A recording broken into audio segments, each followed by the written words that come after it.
with less than a minute to go in OT. Gives it off for MacKinnon.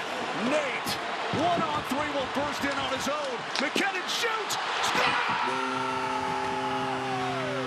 Nathan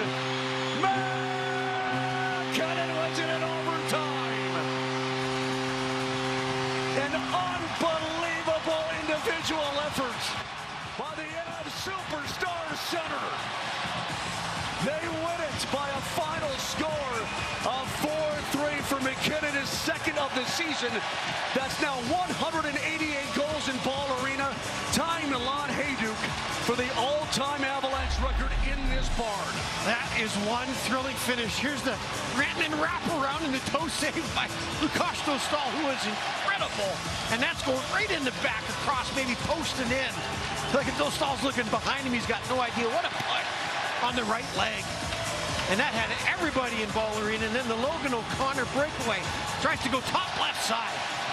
Has the shot there, just needs to get it a bit higher. What a pass by Nathan MacKinnon. Shoots in stride, nice quick play. Good move. And then here's the crossbar, Sammy Girard.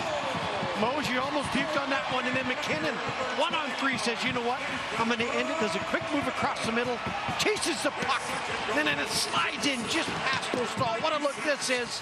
Trickles in. Nate wills his way in this team to victory, and this game is as thrilling as I've seen all season. Feliz Navidad. Baby. Feliz Navidad.